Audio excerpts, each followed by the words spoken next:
Buenos días, buenas tardes, buenas noches. Soy el ingeniero Marcelo Rojas y ahora les traigo una lección sobre circuitos eléctricos. El día de hoy vamos a ver las leyes básicas, leyes de Ohm, leyes de Kirchhoff. Vamos a ver la teoría y unos ejemplos. No se olvide que si te gusta mi canal, por favor suscribirte y darme un like. Vamos a comenzar analizando la ley de Ohm. Recuerde que la capacidad para resistir la corriente se le conoce como resistencia y se representa en la letra R. La resistencia de cualquier material con un área de sección transversal uniforme A depende del área y de la longitud de este elemento. Expresado matemáticamente, la resistencia no es otra cosa que ρ L sobre A. Rho es la resistividad, es decir, la capacidad que tiene el material para resistir el paso de la corriente eléctrica. Y esto depende de cada material. Hay materiales que son eléctricamente más resistivos y o materiales que son eléctricamente menos resistivos. La ley de Ohm establece lo siguiente, dice que la tensión V a lo largo de un resistor es directamente proporcional a la corriente I y que fluye a través del resistor. Expresado matemáticamente, entonces diríamos que el voltaje es igual a la intensidad de corriente por la resistencia. A partir de ahí, la resistencia de un elemento se denota como la capacidad que tiene para resistirse al flujo de la corriente eléctrica y la resistencia se mide en ohmios, en ohms. El símbolo de la resistencia es el omega. Por lo tanto, despejando la ley de Ohm, tenemos que la resistencia es igual al voltaje sobre la intensidad de corriente.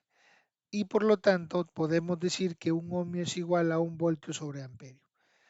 Para aplicar la ley de Ohm, se debe prestar cuidadosa atención a la dirección de la corriente y a la polaridad de la tensión. Eso explica que la corriente fluya de un potencial mayor a un menor, por lo tanto sería que el voltaje es igual a I por R. Pero si la corriente fluye de un potencial menor a un mayor, entonces el voltaje no es otra cosa que el menos I por R. Puesto que el valor de la resistencia puede ir de 0 a infinito, el valor de una resistencia es variable, va desde 0 a infinito, pues nosotros vamos a analizar cuando la resistencia vale 0, a esta condición se le llama condición de cortocircuito, y el cortocircuito de un elemento no es otra cosa cuando en el circuito la resistencia se aproxima a 0. Es decir, yo tengo este circuito y donde mi resistencia vale 0, por lo tanto la corriente, el voltaje que hay entre esos dos puntos es igual a 0, debido a que la resistencia es igual a 0. La otra condición es cuando la resistencia es muy alta, tiende al infinito. A esta condición se le conoce como circuito abierto. Un circuito abierto no es otra cosa que un elemento dentro del circuito con una resistencia que tiende al infinito. Es decir, yo tengo este circuito con una resistencia que tiende al infinito, es decir, tengo un circuito abierto. Por lo tanto, la corriente es igual a cero. No hay pase de corriente en un circuito abierto. El otro concepto que es importante que usted conozca es la conductancia. La conductancia es una medida de lo bien que un elemento conduce corriente eléctrica. Es decir, es lo opuesto a la resistencia. Es lo opuesto a la resistencia. La conductancia definido es la capacidad de un elemento para conducir energía eléctrica y se mide en mhos o siemens, son sus unidades. Su símbolo es el omega invertido o la letra S, ¿no? Matemáticamente sería que G es igual a la inversa de la resistencia o I sobre B, ¿no? Es decir, un siemens es igual a un ohmio invertido o un amperio sobre voltio. Siendo así, entonces la potencia nosotros la podemos calcular de diversas formas. Sabemos que la potencia es igual al voltaje por la intensidad de corriente, pero aplicando ley de Ohm sabemos que el voltaje es igual a la intensidad por la resistencia, por lo tanto la potencia puede calcularse como la intensidad de corriente al cuadrado por la resistencia o el voltaje al cuadrado sobre la resistencia. Aplicando lo mismo, pero usando la conductancia, entonces tendríamos que la potencia es igual a V por I o V al cuadrado por G o I cuadrado sobre G.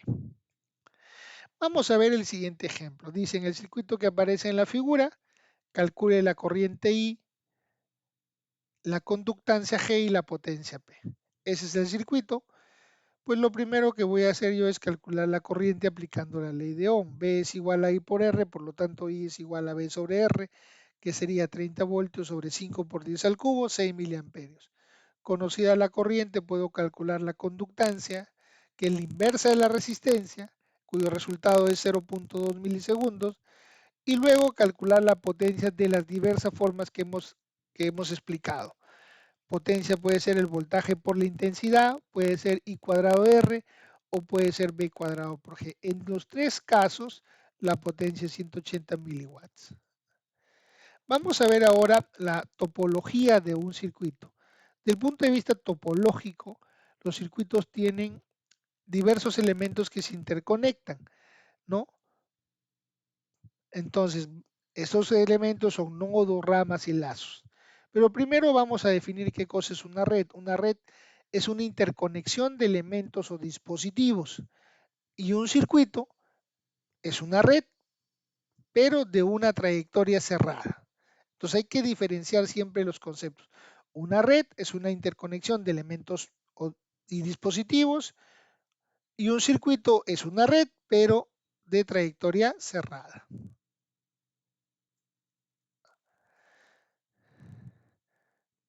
En el siguiente circuito, por ejemplo, vamos a identificar del punto de vista topológico.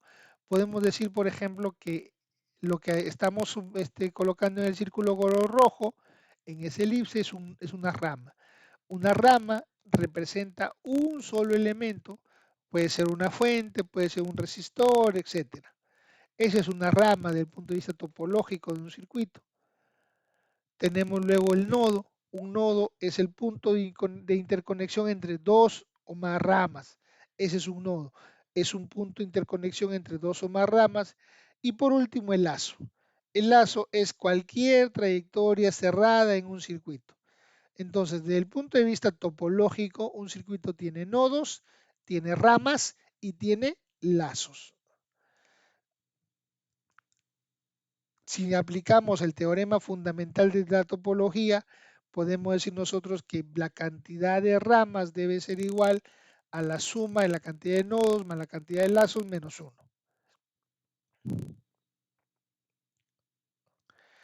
Ahora vamos a ver la ley de Kirchhoff. Kirchhoff fue un físico alemán que propuso dos leyes, ¿no? La primera ley, que se le conoce como la ley de corriente de Kirchhoff, y la segunda ley, que es la ley de tensión de Kirchhoff. Esas son las dos leyes que propuso Kirchhoff.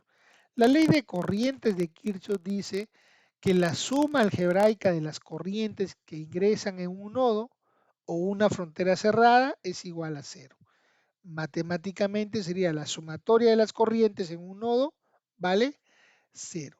Por lo tanto, si yo tengo, por ejemplo, o ese nodo o una frontera cerrada, yo podría establecer en este caso, decir que la suma de las corrientes es igual a cero y recuerde que la corriente que ingresa al nodo es positiva y la corriente que sale del nodo es negativa, por lo tanto sería I sub 1 positivo porque ingresa al nodo, menos I sub 2 porque sale del nodo, más I sub 3 porque ingresa al nodo, más I sub 4 porque ingresa al nodo, menos I sub 5 porque sale del nodo.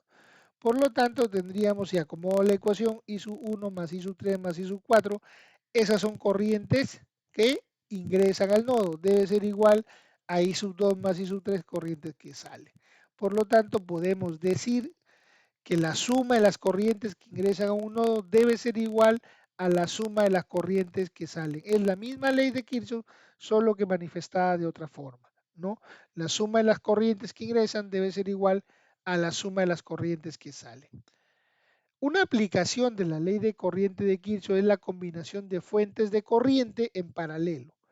Entonces, si yo tengo fuentes de corriente en paralelo, pues lo puedo sumar algebraicamente, ¿no? Por ejemplo, tenemos este circuito, ¿no? Y establezco un nodo, entonces aplico la ley de corriente de Kirchhoff, que sumatoria de nodos igual a cero en este caso, o sumatoria de nodos que ingresan debe ser igual a sumatoria de nodos que salen, y tendríamos nosotros en este caso las corrientes que salen es I sub T más I sub 2 debe ser igual a las corrientes que ingresan I sub 1 más I sub 3. Despejamos la corriente total y puedo reemplazar este circuito por un circuito con una sola fuente de corriente que tenga una corriente total. La ley de tensión de Kirchhoff, LTK, la ley de tensión de Kirchhoff establece que la suma algebraica de las tensiones alrededor de una trayectoria cerrada o un lazo es cero. Matemáticamente podemos decir que sumatoria de las tensiones en un lazo cerrado vale cero. Recuerde que al aplicar la ley de tensión de Kirchhoff puede aplicarse de dos formas. La primera, si recorro el lazo en el sentido de las manecillas del reloj o en el sentido contrario de las manecillas del reloj. De una u otra forma es lo mismo. Lo que se necesita es la suma algebraica de las tensiones a lo largo de todo el lazo debe ser cero. Podemos, por ejemplo, ahí ese circuito, si aplico la ley de tensión de Kirchhoff, tendríamos que menos V sub 1 más V sub 2 más V sub 3 menos V sub 4 más V sub 5 igual a 0 y tendríamos que V sub 2 más V sub 3 más V sub 5 es igual a V sub 1 más V sub 4 y entonces diríamos que la suma de las caídas de las tensiones debe ser igual a la suma de los aumentos de tensiones.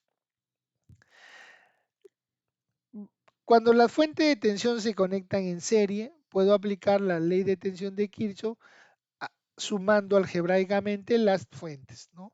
Por ejemplo, si tengo ese circuito con esas tres fuentes, entonces yo aplico la ley de tensión de Kirchhoff a un lazo cerrado y tendríamos menos AB más B1 más B2 menos B3 y resulta que el voltaje entre A y B no es otra cosa que B sub 1 más B sub 2 menos B sub 3, que sería un circuito equivalente ahí. Vamos a ver un primer ejemplo. Este primer ejemplo dice que encuentre las tensiones V sub 1 y V sub 2 en ese circuito. Lo primero que voy a hacer, voy a aplicar la ley de Ohm. Si aplico la ley de Ohm en cada resistencia, tendría que el voltaje 1 es igual a la corriente que pasa por esa resistencia por su capacidad, por 2. V sub 2 sería el negativo menos 3i. Si esta es la corriente que pasa por el circuito, entonces aplicamos nosotros la ley de tensión de Kirchhoff y la ecuación sería menos 20 más B sub 1 menos B sub 2 igual a 0. Reemplazo yo los valores de B sub 1 y B sub 2 y resulta que la ecuación sería menos 20 más 2i menos 3i igual a 0 y resulta que la corriente I es igual a 4 amperios. Conocida la corriente, yo puedo calcular el voltaje en cada resistencia, B sub 1 igual a 8 y B sub 2 igual a menos 12 voltios.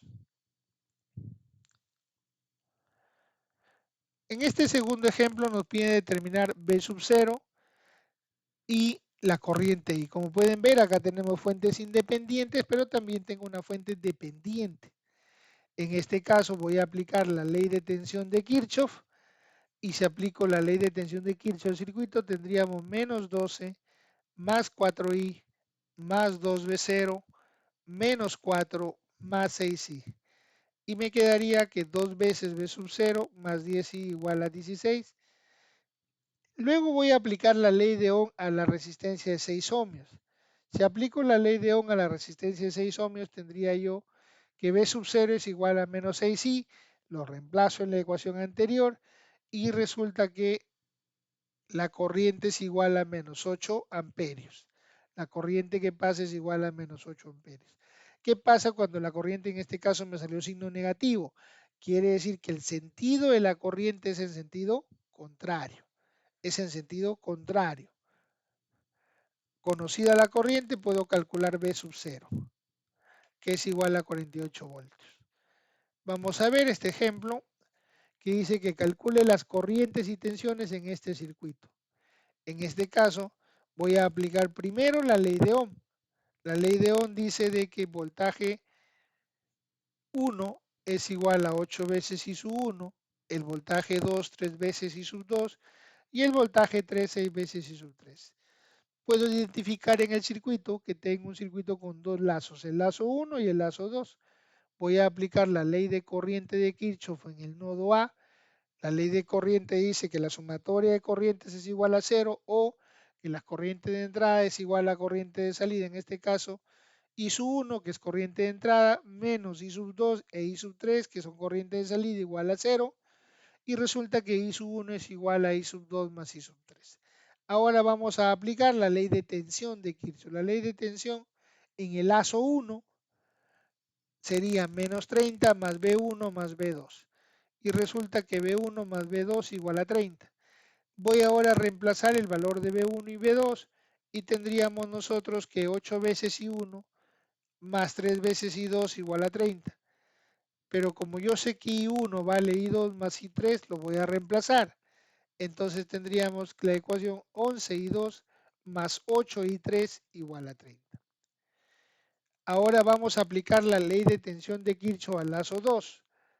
En el lazo 2 tendríamos B sub 3 menos B sub 2 igual a 0. Reemplazando los valores de B sub 2 y B sub 3, resulta que menos 3I2 más 6I3 igual a 0. Si yo junto estas dos ecuaciones, es decir, 11I2 más 8I3 igual a 30 y menos 3I2 más 6I3 igual a 0, y la resuelvo, porque son un sistema de ecuaciones de 2 por 2, tendríamos que I sub 2 es igual a 2 amperios e I sub 3 igual a 1 amperio. Conocido I sub 2 e I sub 3, ahora calculo I sub 1. I sub 1 era la suma de I sub 2 más I sub 3, es decir, 2 más 1, 3 amperios. Como ya conozco las corrientes I sub 1, I sub 2 y I sub 3, ahora me resulta más fácil calcular el voltaje 1, que no es otra cosa que 8 veces I sub 1, que sería 24 voltios. El voltaje V sub 2, que es igual a 3 por I sub 2, y esto me da igual a 6 voltios. Y el voltaje 3, que es igual a 6 por I sub 3, y eso me da 6 voltios. De esta manera hemos calculado las corrientes y los voltajes en ese circuito aplicando la ley de Ohm y las leyes de Kirchhoff.